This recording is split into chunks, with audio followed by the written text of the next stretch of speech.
Essa semana eu vou fazer ligeiramente diferente, essa semana eu vou começar por Boku no Hero Academia, porque quero tirar logo esse episódio da frente, que eu não gostei muito e eu não venho gostando dos últimos episódios de Boku no Hero.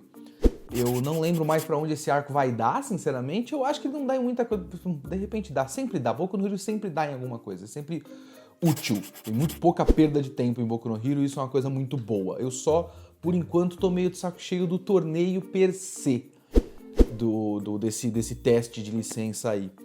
E agora o anime finalmente tomou uma decisão algumas decisões foram bem bosta. O problema é que ele cai no lugar comum do filler, né? Que filler meio que pra todo mundo já é, tipo, inerentemente ruim. E eu não gosto da gente tomar a decisão de já não gostar de algo simplesmente por ser filler, simplesmente por não ter na obra original. Mas no caso, foi filler e não foi bom porque não está na obra original. Ou não exatamente porque não está na obra original. Porque não obedece à filosofia de Boku no Hero Academia, à ideia, ao espírito de Boku no Hero Academia. Eu falo muito aqui nos vídeos porque é o que eu acredito que eu consigo falar um pouco melhor. Eu falo muito de estrutura e falo muito de tema. Os temas que a história trabalha, as ideias que a história trabalha, as mensagens que a história quer passar, caso ela queira, caso ela não queira, e também de como ela organiza a história para que a ideia seja passada. Essas coisas foram boas nesse episódio. E é isso que me incomoda, porque é como se ele tivesse feito um alicerce muito bom, mas aí comprou péssimos tijolos e uma péssima arquitetura e decoração, sabe? Esse foi o problema, assim, foram as escolhas pequenas que me incomodaram nesse episódio, e também uma pequena escolha de estrutura que eu acho que ficou um pouco estranha. Porque o objetivo do episódio foi mostrar o quanto o Midoriya e o Bakugou são importantes para a turma. Que o Aizawa fala, o Eraserhead fala, que mesmo que eles não estejam lá, a presença deles faz diferença e tal. E ele chega nesse ponto no fim, quando mostra de novo o Bakugou com aquele maluco que transforma todo mundo em massinha, e o Midoriya com o plano dele com o Zero e com a Uraraka. Mas antes disso, para mostrar os personagens agindo inspirados basicamente pelo Midoriya, isso também é um problema, cara, o Aizawa, a história meio que força às vezes um pouco um bagulho que não exatamente funciona, que é o Bakugou ser um cara tão inspirador quanto o Midoriya. E eu acho que ele simplesmente não é. Ele é uma força e a força de vontade dele de fazer com que, de se tornar o melhor de todos, realmente arrasta com ele alguns outros, como o Kirishima e o maluco elétrico, que eu já esqueci o nome agora. Então realmente ele tem essa influência sobre esses dois personagens. Mas esses dois personagens já estavam com ele e não estavam sendo influenciados pela força de vontade dele fora daquela situação, como eram todos os outros na primeira metade do episódio, que é o Todoroki e a Momo e a Yorozu. Então esses, e também os outros personagens que estavam junto com ele, tipo, por exemplo, aquele maluco dos vários braços, que eu nunca sei o nome, Shoji é o nome dele, talvez? E esse cara, por exemplo, lembra do negócio na floresta e tal, então, beleza, tem outros personagens também inspirados pelo Midoriya, não exatamente pelo Bakugou. Então, eu acho um pouquinho de forçação de barra, mas mesmo assim, organizar um episódio com personagens, cada um no seu canto, resolvendo situações inspirados nesses dois caras, entre aspas, né? A história quer que a gente acredite, eu não acredito muito. E depois mostrar esses dois personagens agindo, cada um no seu canto, e também inspirando as pessoas à volta deles, é uma boa estrutura e é um bom tema. Porque essa coisa do Midoriya e do Bakugou serem inspiradores, cada um do seu jeito, e os dois terem cada um uma metade do que forma um herói ideal, que é a vontade de ajudar o próximo e a vontade de vencer, né, o Midoriya e o Bakugou, respectivamente, é uma coisa que já vem sendo trabalhada na história, é uma coisa que faz sentido e é um tema interessante. A diferença entre os dois, de um modo como cada um deles tem algo positivo, cada um à sua maneira. Isso é legal, isso eu gosto, e a estrutura realmente foi trabalhada para que chegasse nesse resultado e razoavelmente chegou de certa forma. O meu problema realmente foram com os inimigos criados para o anime, que realmente são muito fraquinhos e realmente não tem a filosofia, o espírito Boku no Hero Academia. Tem 4 tipos que eu posso pensar de cabeça de inimigos sem alma que você pode colocar na sua história, caso você queira escrever uma história, que você pode também matar em hordas, que ninguém se importa muito, porque eles não têm alma, que é robô, zumbi, ninja e nazista. Esse você pode... faz um exército nazista, faz um zumbi ciborgue ninja com uma suástica no braço. Pronto, você pode matar esse personagem à vontade. Boku no Hero Academia, cada personagem criado tem uma personalidade muito forte, muito marcante. Você criar um bando de ninjas, cada um com a sua cor, pra lutar contra o Todoroki, não significa nada para o Todoroki. Aí depois tem a Yaoyorozu e o grupinho lá, que é a Yaoyorozu, a Momo. É mais fácil falar Momo, né? A Momo, a menina sapo, Tsuyu, o cara de vários braços e a menina do fone de ouvido, que eu também nunca lembro o nome dela, mas é uma personagem legal. Eles sendo encurralados por um grupinho de meninas de uma outra escola. E aquilo me deu uma sensação de Seraph of the End, sabe? Ou de adaptação genérica de light novel, tipo Mahoka. Personagens com uniforme escolar estiloso, com ar superior, e o poder da menina é o QI, e ela invade o lugar e faz um plano infalível, e ela senta pra tomar chá. Ela senta pra tomar chá porque esse é o poder dela. Isso é um negócio bem Boku no Hero Academia, assim.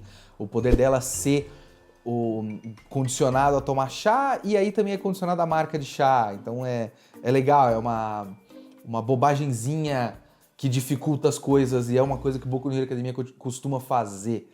E isso é legal, e eu gosto. Mas ela realmente, por conta desse poder, ela tem que parar pra tomar chá, e ela fica com um ar superior, e todas as outras meninas têm o mesmo uniforme, elas agem como uma hive mind. E... sabe, não tem o espírito da coisa, não tem a energia. É diferente até dos outros caras daquela escola que tem o Cap, porque cada um daqueles caras tem uma personalidade, tanto como personalidade, como visualmente, como estética. Eles trabalham a partir da estética do Cap, mas eles são cada um o seu próprio indivíduo. E eles são bem mais interessantes do que esses personagens criados para o anime. E eu achei muito bobo tanto o trecho do Todoroki quanto o trecho da Momo. Tem a menina sapo hibernando por causa do frio? Tem. É bonitinho? É. Faz esse episódio ser praticamente perfeito porque tem a melhor imagem da história de Boku no Hero Academia e talvez da história da animação japonesa? Sim.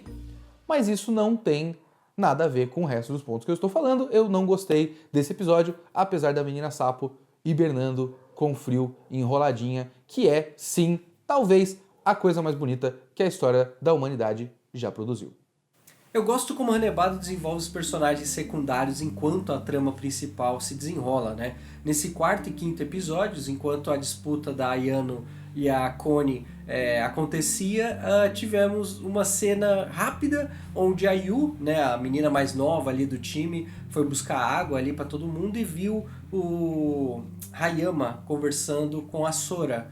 E aí ela deu pra sentir que ela ficou meio enciumada dos dois conversando. Aparentemente ela gosta do Hayama, não foi mostrado isso em lugar nenhum até então, mas aquela cena pra mim mostrou que ela tem um ciúminho dos dois e ela ficou sentida, tanto é que ela escondeu as garrafas de água, dando a entender que ela não foi lá pra falar exclusivamente com o Hayama, e sim só dar um recado pros dois, porque ficou legal. Eu achei legal essa cena e espero que desenvolva futuramente. Além disso, teve também o caso da própria Sora, que foi pedir desculpas pra Ayano no quinto episódio, falando que sentia um pouco de...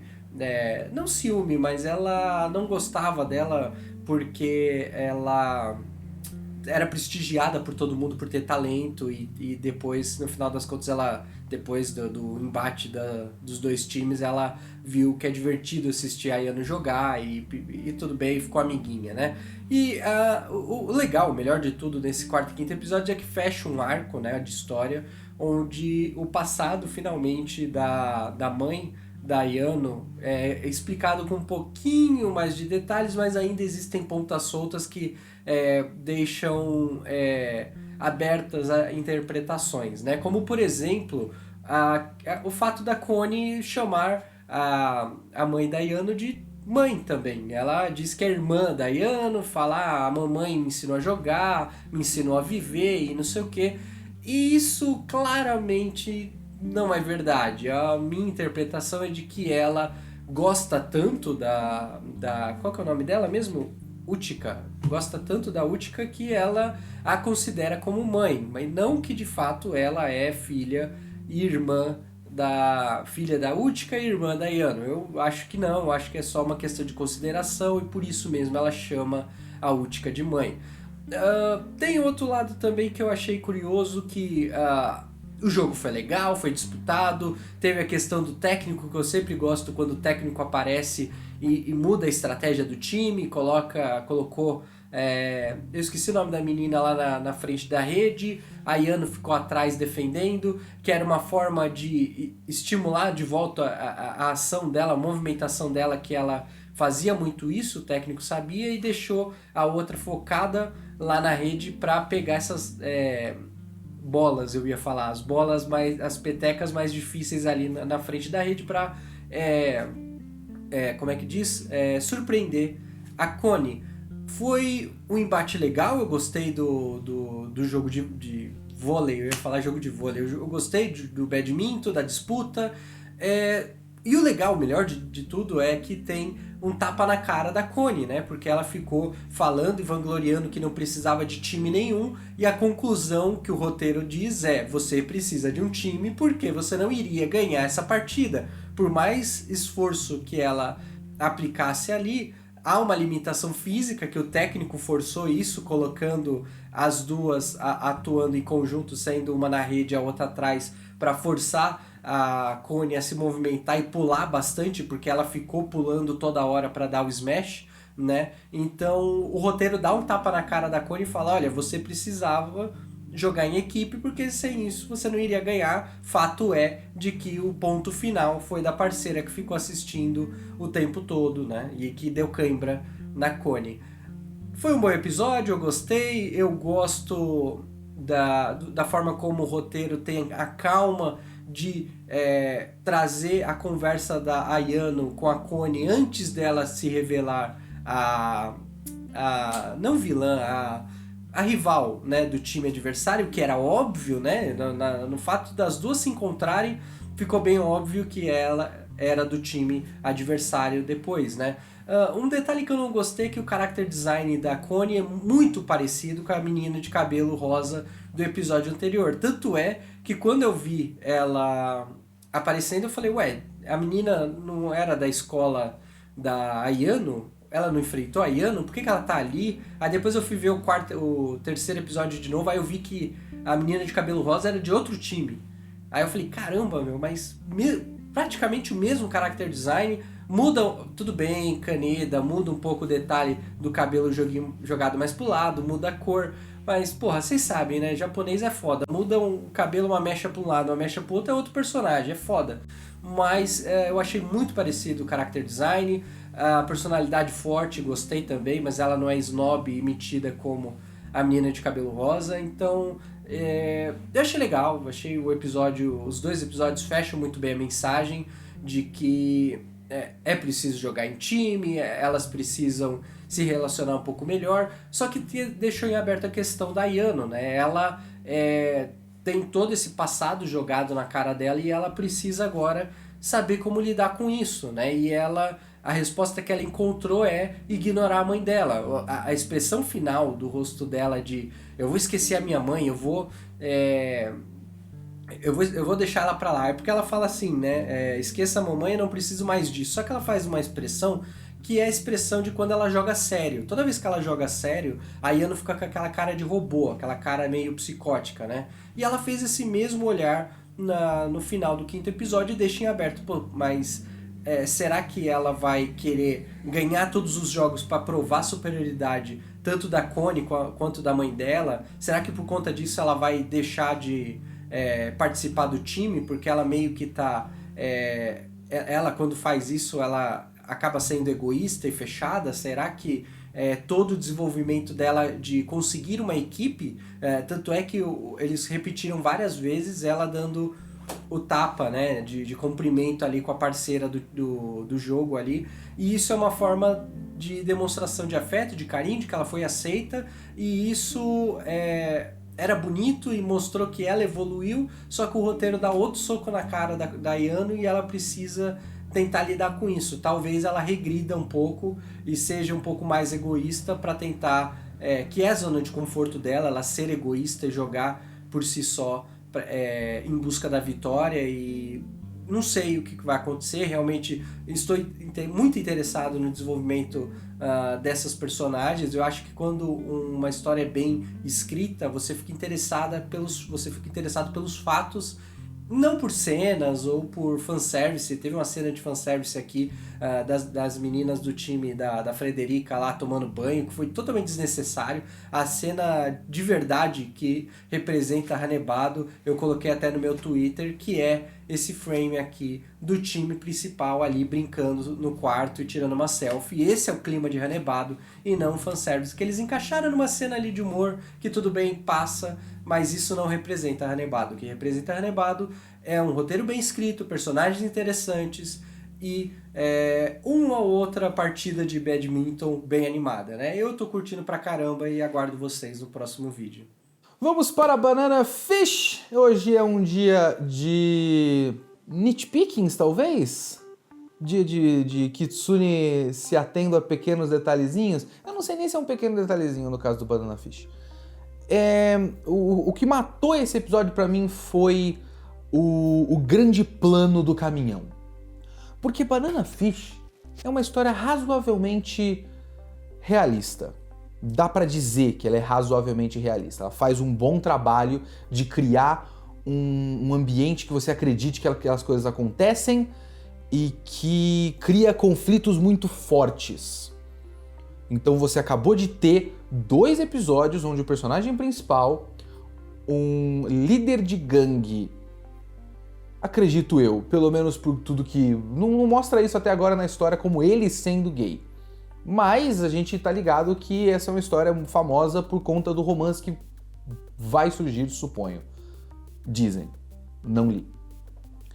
Mas você tem o personagem principal, líder de gangue, abandonado quando criança, com o irmão que voltou maluco da guerra e que acabou de morrer.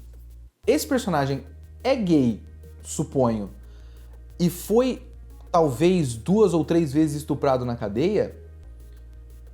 É uma história muito forte. É uma história com conflitos que realmente importam. Menor de idade, muito obrigado, Ana. Menor de idade, 17 anos de idade ele tem, foi preso com 17 anos. Não sei se isso faz sentido, inclusive. Lá nos Estados Unidos, dependendo da jurisdição do local, né, que é por estado, tem alguns estados que, dependendo do crime, pode pôr na cadeia adulta. A Ana disse que depende da jurisdição de cada estado, a gente tem que ver se em Nova York a jurisdição coloca moleque de 17 anos na cadeia normal. Mas isso é outra coisa, não é isso que eu vou me ater agora, até porque eu não tenho essa informação, eu não posso ficar falando mal de algo que eu não sei. Mas enfim, tudo isso é muito forte. E aí a gente começa o episódio com ele sendo liberado da cadeia e querendo a vingança com as próprias mãos, a vingança contra o Dino, o cara que armou tudo isso contra ele, né? O fim do episódio tem ele finalmente chorando pela morte do irmão. Porque todo esse tempo ele tinha outras coisas na cabeça, ele não conseguia se permitir sentir o que ele deveria sentir com a morte do irmão. E no fim do episódio, depois de um monte de coisa, ele senta sozinho num pôr do sol, numa cena muito bonita, e chora a morte do irmão dele finalmente. São coisas muito boas, quer dizer, é tudo coisa horrível, claro, mas são conflitos bem construídos e conflitos reais. E, inclusive, se a gente tá vendo aqui, os meus quatro animes que eu falo, um é de uma escolinha de heróis, o outro é um mundo com gigantes que parecem pessoas feias peladas, eles usam equipamentos de manobra 3D. O outro é uma história completamente maluca. O episódio que eu vou comentar hoje do Planet With tem um monstro que é um lamen, com uma cobra dentro. Então, num mar de coisas que eu gosto, que são absolutamente fantasiosas, é muito legal a gente ter esses conflitos reais. E o que acontece nesse episódio é o moleque se desvencilhando da polícia e dos adultos, digamos assim, nem digamos assim, tá realmente se desvencilhando dos adultos à volta dele, que é o maluco do investigador lá, o policial da condicional, e o japonês fotógrafo de cavanhaque. Não consegue se livrar do Eiji, mas o Eiji é mais velho que ele, mas não é tão mais velho assim. E pegando a causa dessa vingança contra o cara que prostituiu ele quando criança, pra atacar o lugar onde o maluco vende crianças para a prostituição. Vende crianças abandonadas como ele. Ele vai tentar cortar, tanto por vingança pessoal, quanto pelo fato de que é o certo, vai tentar cortar o mal pela raiz. E nisso ele ainda vai acabar ajudando uma outra gangue de chineses. Então é tudo muito intrincado, muito real. É muito legal. Tudo isso é muito legal. Aí o plano do cara envolve pegar um caminhão e atirar de cima do caminhão numa cena hiper estilosa. Aquilo me pareceu tão bobo, tão fora de lugar. Quando ele tava planejando o bagulho, não, aquela casa que tem a venda das crianças pra prostituição e pá, falei, pô, da hora, vai ser da hora isso aí. Aí quando vem, é uma galhofa. Eu curto galhofa. Eu acho da hora galhofa, de verdade. Eu tô amando Planet With, cujo inimigo do episódio de hoje é um lamen gigante com uma cobra. Eu curto. Eu só acho que às vezes não funciona. E não funciona em certas obras. Nem tudo que funciona em um lugar funciona em outro. O plano do caminhão com certeza não chega perto de um lamen com uma cobra gigante, que estoura e vira enchimento de bicho de pelúcia. Com certeza não. Mas ainda é pra mim um passo a mais. É um filme sério de máfia que do nada virou um filme bosta do Charles Bronson. E me colocou um pouco pra trás. Eu gosto, por exemplo, do fato de que o plano não deu certo. Porque ia ser meio bobo se naquele momento ele já consegue matar o Gene. Haha! Clímax! Apoteose! Ia ser meio ruim. É bom que não tenha dado certo. É bom que tenha mais problemas. Não gosto, porém, do fato de que não deu certo porque os malucos da gangue do Dino meio que já supunham que ia acontecer isso. O cara, não exatamente o caminhão, mas enfim, o cara já tava ali no prédio de sniper e conseguiu pegar ele exatamente no momento que ele passou em alta velocidade em cima do caminhão. Tudo aquilo pareceu um pouco a mais do que Planet With, do que Banana Fish costuma fazer e que costuma ser bom. E essa cena matou um pouco o bagulho pra mim. Pode ser bobo da minha parte, mas matou um pouco o episódio pra mim, infelizmente. Felizmente, o meu xodó dessa temporada entregou nesse episódio. Esse episódio 5 de Planet With foi o melhor episódio de Planet With até agora.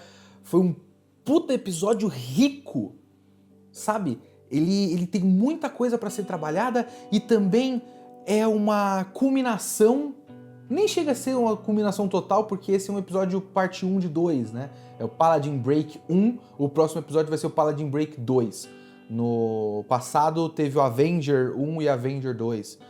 E suponho que ele tem esses episódios duplos agora. Ainda não foi a apoteose total, mas de qualquer forma foi uma culminação de muitas coisas que estavam sendo trabalhadas até agora. E também alguns temas finalmente ficando um pouco mais claros, talvez, porque é uma história muito criativa, é muito rica tematicamente, não dá pra gente cravar as coisas que tá falando nesse momento, então a gente vai tentando interpretar conforme vai rolando, mas tudo pode mudar conforme a série for acabar. Acabei de ver que realmente foi confirmado, ao que parece pelo My Anime List, foi confirmado que foi 12 episódios. Então a gente tá meio que vai ser 12 episódios, então a gente tá meio que no meio da história agora. O que é muito curioso, porque muita coisa já aconteceu e muita coisa já mudou em só 5 episódios. Mas vamos lá. Estava lendo a review do Random Curiosity, não sei se você conhece esse site. É um site que eu gosto muito porque tem screenshots dos animes, então me ajuda muito a fazer thumbnail do vídeo do YouTube. Mas tem também a review de cada episódio. E naquela review do Random Curiosity ele fala uma coisa que eu não tinha pensado, mas é uma coisa muito interessante, o paralelo entre o Takezo, que é o senhorzinho, o pai do líder da Paladin. Então, o paralelo entre o Takezo, o senhorzinho, e o personagem principal, o Soya. Porque eles têm umas coisas... Nesse episódio foi um paralelo muito óbvio, que eu devia ter visto, ainda bem que a review me atentou para isso. Os dois falam, em momentos diferentes, histórias de origem de um do outro. Na real, a história que o Takezo conta, que o senhorzinho conta, é a história do filho dele, né? A história de que ele caiu na Terra... Superman, o filho dele caiu na Terra e ele e a esposa viram e criaram como se fosse o filho deles. E o Soya conta o fato de ele ser um alienígena de uma raça, porque ele é parecido com os seres humanos porque é de uma raça comum no espaço ou alguma coisa do tipo e tal. E os dois desmentem, no fim. O que me faz pensar que eu não sei se as duas histórias são mentira, se as duas histórias são verdade, ou se só a história do Soya é verdade. Porque até onde eu sei, o Soya é de Sirius, né? E ele realmente lutou contra o dragão e tal, ele é dessa raça alienígena. O Takezo e o filho dele, Takashi? Acho que é Takashi. Me pareceu naquele momento que ele realmente estava inventando uma mentira. Mas depois que o moleque desmentiu pra amiga dele, e a amiga dele entendeu que é assim que ela tem que interpretar, tipo, tá, ok, vou interpretar que é uma mentira então. Pelo menos essa foi a minha leitura. Eu acredito que a história do moleque seja real. O que talvez torne a história do Takezo e do filho dele real também? Não sei. Mas esse paralelo de contar a história de origem pra alguém e depois de desmentir e da relação muito forte que os dois têm com comida e da necessidade que os dois têm de comer carne, porque quando o velho entra no bichão lá, no monstro da facção lacradora, Nebula alguma coisa, quando ele entra, a primeira coisa que aparece é rodízio de churrasco. É a carne no espeto lá. Fora que a relação do Soya com comida, a gente viu ao longo da história. Porque toda hora ele fala sobre isso, ele quer comer carne e tal, ele não consegue. Nesse episódio ele acha a carne deliciosa, mas na verdade não era carne e tal. Já o do Takezo, a gente não viu verbalizado, mas foi trabalhado ao longo da história. Toda vez que tem uma reunião, ele tá parado comendo lamen. Basicamente, toda cena que aparece ele, que não seja dentro do robô, ele tá comendo. Então, essa relação dele com a comida é a mesma que a relação do Soya. Então, esse paralelo entre eles é muito interessante e eu achei interessante quando o Random Curiosity abordou isso aí. O que me leva ao tema central desse episódio e a talvez algumas pontas começando a ser amarradas do monstro lá, no Nebula Soldier, Nebula alguma coisa. Que é o que a facção lacradora faz para lacrar a humanidade. Porque a gente viu no episódio passado o Nezuya, que era basicamente o Okabe em Steins Gate. Ele passou pelo monstro, aceitou tudo aquilo do monstro e voltou como o Okabe em Steins Gate 0. E quando ele aceitou tudo que ele mais queria na vida, todos os clichês de mangá e anime que a gente já viu, ele aceitou, ele, nas palavras do Soya, amadureceu. Parece que ele virou adulto, ele perdeu a energia, perdeu a fome que é também um conceito interessante deles terem dito dessa maneira. É como se ele tivesse perdido a fome. E quando o Sr. Takezo entra naquele monstro, ele tem um monte de menininha novinha e o rodízio de carne. E depois a esposa dele, dando palavras de alento pra ele. Se eu não me engano, alguma coisa do tipo, você fez tudo o que você podia e tudo mais. E também aquele texto na tela, que já apareceu várias vezes desde o primeiro episódio, de várias frases diferentes, não é sempre a mesma. Para o Takezo, o que fala é, você não tem nada do que se arrepender. Ele aproveita as coisas, come a carne, fala com as meninas de biquíni e tudo mais, mas ele não se deixa levar, como o Nezuya se deixou levar. Ele não se deixa perder a fome.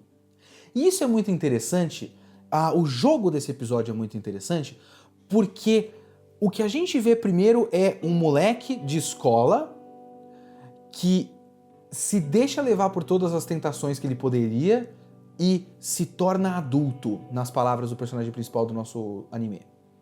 E depois, alguém que tem essa mesma oportunidade e não se deixa levar.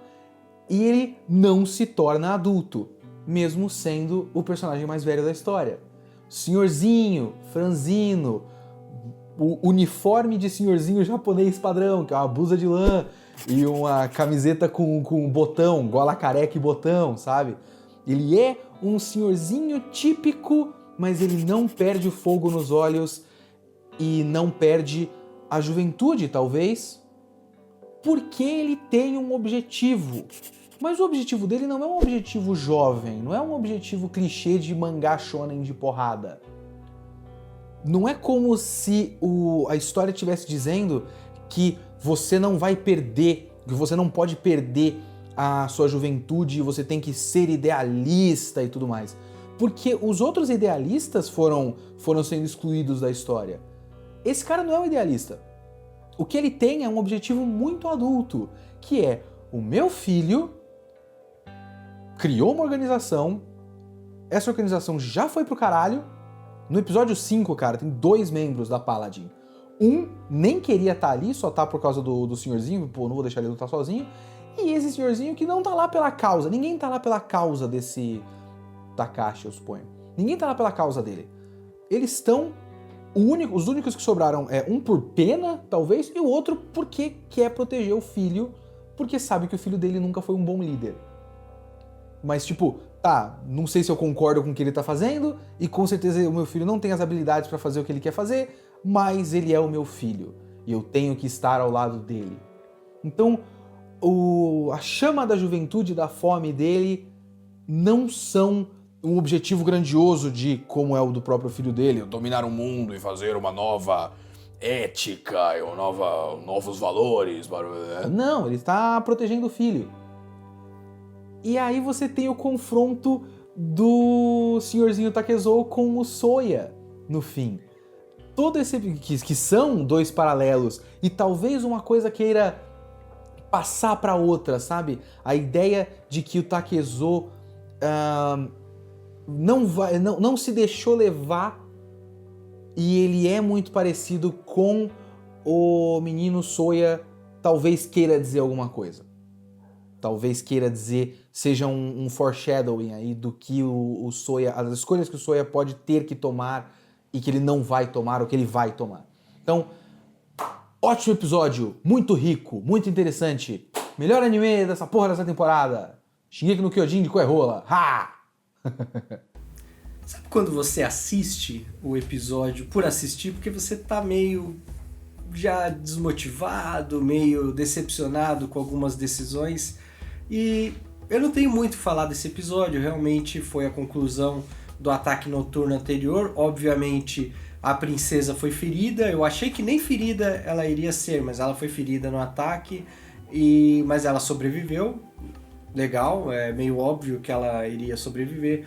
Mas Ataque Noturno foi interessante, apesar de mostrar um pouco que isso é um anime de fato e que alguns aspectos da realidade não fazem parte desse universo aqui, porque o cara defender uma flechada com um dente é muito coisa de anime. Então, assim, a gente tem que desconsiderar alguns aspectos aqui desse anime na parte realista e levar mais pro lado de que é um anime e vambora, né? Outro fato é o cara tá numa distância média, dar um super salto e chegar lá na tropa mongol. Eu achei meio bizarro, tudo bem, a parte de combate aqui não tá me pegando. A história eu tô um pouquinho interessado e sabe quando o time joga na retranca, ele joga na zona de conforto ali, só movimentando a bola ali na zona de defesa, e aí quando abre uma oportunidade vai pro ataque. É o que tá acontecendo aqui, eles estão jogando na zona de conforto, desenvolvendo um pouquinho os personagens aqui e ali, mostrou mais uma vez o poder de liderança do Jin Shou, né? Acho que é Jin Shou, né, o nome dele, em que ele tá lá motivando todo mundo que tá ferido, ele tá usando do bambu, né, pra mastigar e virar uma massa para curar ferimentos, né, para cicatrizar, né? Ele até usa o nome ali que eu esqueci de anotar, na verdade eu não anotei porra nenhuma desse episódio, mas realmente tiveram poucas coisas aqui se desenvolvendo, né? Eu achei legal que teve uma tropa ali, que é uma tropa secreta do governo, que é usada para proteger o Japão, e o imperador mandou que ajudem a ilha de Tsukushima. Então aqueles caras que eu achei que seriam os grandes vilões, né, que eles apareceram no terceiro episódio ou no quarto com máscara, olhando de longe, aqui eles se mostram como aliados, né? E então esse episódio serviu mais para situar quais as peças do tabuleiro estão de pé e uma expectativa do próximo embate. A grande mensagem desse episódio é uma mensagem de esperança, onde eles estão fugindo e finalmente vão chegar à capital com mais tranquilidade. Tem esperança e desejo de vingança, esperança de vida, né? Do filho do traidor ali, que ele não tinha motivação nem propósito nenhum de vida, e o general líder ali deu um propósito de vida pro garoto, falando: olha, se vingue do seu pai e me mate no futuro. Isso é uma mensagem de esperança pro garoto que não tinha nada até então. Então é um episódio mediano para um anime mediano, com animações medianas e com altas expectativas, infelizmente, da minha parte. Vamos continuar acompanhando e ver se melhora daí em diante, né? E vamos para Shingeki no Kyojin.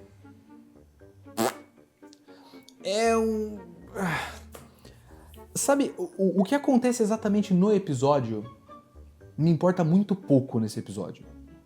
Eu vou ter que pedir licença pra vocês, porque esse episódio, conforme eu tô reassistindo, revisitando esse arco, eu tô repensando o que eu achava dele antes e o porquê eu não gostei desse trecho. E tinha uma coisa que eu nunca gostei nesse trecho, que eu achava ele sempre muito enxertado na história. Tipo, a história mangá, não a história personagem, sempre foi uma coisa com um fluxo muito lógico, até que de repente essas coisas acontecem. E eu não conseguia organizar a minha cabeça em volta disso, sabe? E eu acho que eu finalmente entendi. Esse episódio foi completamente expositivo. A preparação para o que vai acontecer depois e umas explicações de coisas que faltavam por enquanto em Shingeki no Kyojin. E finalmente eu percebi duas coisas que me incomodam muito nessa história. São três, mas uma eu já tinha percebido naquela época, mas agora a gente vai começar a ver um dos grandes problemas desse arco, que é o fato de que o Eren é um saco de carne sendo jogado de um lado pro outro e ele não importa nada. E é muito ruim quando isso acontece. Porque esse também é um momento que, o povo ama o Levi. Eu aceito. Não gosto do Levi, acho um personagem merda, mas o povo ama. Mas na prática, ele ainda não importa de verdade. Ele ainda não tá lá. Esse é o caminho para ele importar. Mas no caminho para ele importar, em vez de fazer ele realmente importar, ser orgânico na história e não um personagem muito carismático que participa das melhores cenas de ação, ele não pode ser só isso, ele tem que ser mais. Mas antes de ele ser mais, o Eren já é muito menos. Então fica um vácuo. Qual é a minha âncora nessa história? A história? Não. Porque a história é só uma história, não uma personagem. O Levi, agora ele tem um flashback triste. Mas ele move a história? O Irving, ele move a história, mas ele é um chefão. Ele não é o personagem que a gente sente por ele. Ele é o Mustang, não é o Edward Elric. Fica um vácuo estranho ali, enquanto o Eren é só amordaçado e jogado de canto. Meio que acontece isso já no fim do arco passado, né? Quando ele é sequestrado pelos caras. Mas aí ele faz uma coisa no fim do arco que realmente tem uma ação que ele não entende muito bem e a gente ainda não. Mas nesse momento ele é só jogado de um lado pro outro e fica fazendo... E fica um vácuo. Isso é uma coisa que eu já tinha reparado antes, ainda não gosto, a gente vai começar a ver, vai continuar uma merda. Tem a questão da família real. E tá, ao longo de todo Shingeki no Kyojin, a política da história não importava tanto, mas importava um pouco. Lógico que o que realmente importava no mangá e no anime esse tempo todo, que realmente fazia com que a gente assistisse e fazia com que a história andasse pra frente, era os ataques dos titãs, em Ataque dos Titãs. Eles chegavam, era um problema, quebravam uma muralha, fodeu, tem que tampar a muralha, tem que avançar, a gente descobriu que tem um outro titã que talvez seja uma pessoa que a gente conhece, vamos emboscar aquele titã. Então essas coisas eram mais importantes, essas coisas faziam a história acontecer, mas também tinha os elementos de, os caras têm, na muralha mais interna, tem condições sociais muito melhores, tem a religião daquele padre maluco, que talvez saiba muito mais do que a gente conhece, e já tinha desde sempre uma ideia de que tem muito mais informação que a gente não tem e talvez isso tenha sido propositalmente escondido, então essas coisas estavam ali de background, mas são essas coisas mais amplas. O governo é ruim, a religião é ruim, nós não sabemos de tudo. Não especificamente a família real. E isso era uma coisa que sempre me incomodou e agora eu juntei as peças e falei, caralho, é isso. Agora eu tenho que me preocupar especificamente com o fato de que existe uma família real de verdade e a sucessão e o sangue são importantes. É muito repentino. Eu, pelo menos, sinto que isso é muito repentino. Muita gente já tá lendo o mangá no atual, então é difícil a gente fazer... voltar no tempo na nossa cabeça, na época das coisas acontecendo e pensar no processo e não pensar no resultado. Porque a essa altura, que se a gente tá lendo o mangá no Shonen Quest, né? A gente tá ligado que sangue real é um bagulho muito importante. Mas isso só passa a ser importante a partir desse momento. E passa a ser importante muito repentinamente. E outra coisa que passa a ser importante muito repentinamente é a porra do golpe de Estado. Que essa porra desse golpe de Estado... Eu tô assistindo esse anime agora muito querendo perceber qual é o processo para que ocorra um golpe de Estado nessa história e aí meio que seja, bom, inevitavelmente nós precisamos derrubar o governo. E não tem processo, né? 3 episódios desse arco, do nada, tá certo que os caras já vinham sendo...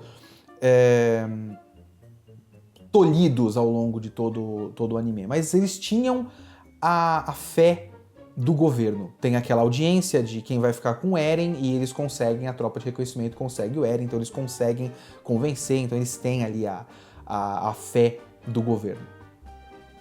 Meio que do nada, Bum! Não tem mais tropa de reconhecimento, vocês são párias. E aí eles começam uma fuga. E aí já tem o sequestro do nada. E eles já tem um plano pra acabar com o sequestro, porque eles meio que já sabiam que ia ter um sequestro, mas a gente não sabia que ia ter um sequestro, mas as coisas vão simplesmente acontecendo. E aí, depois de tudo isso, muito pouca coisa, num espaço de 3 episódios, o Irving senta com o Pixies e fala: nós temos que derrubar o governo. E o Pixies só fala: bom, né? Isso era inevitável. Isso era inevitável? Essa decisão foi simplesmente tomada do nada! Golpe de Estado. O Pixies não é um cara que de repente podia... Um homem inteligentíssimo. É assim que ele foi apresentado. Com o clichê do xadrez. Ele joga xadrez, então ele é muito inteligente. Ele não é um cara que podia sentar com o Irving, depois do Irving falar golpe de Estado. E ele sentar e falar: vamos lá, meu filho. Por que assim tão de repente? Esse é realmente a única coisa que você pode fazer? Derrubar o governo?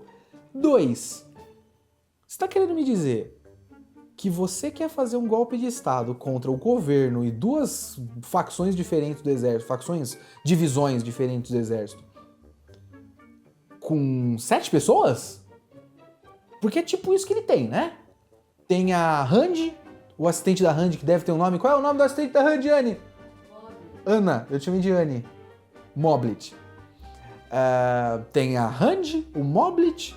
O Eren nem tá lá mais, porque eles precisam do Eren. E o Eren não está com eles. A história não está com eles.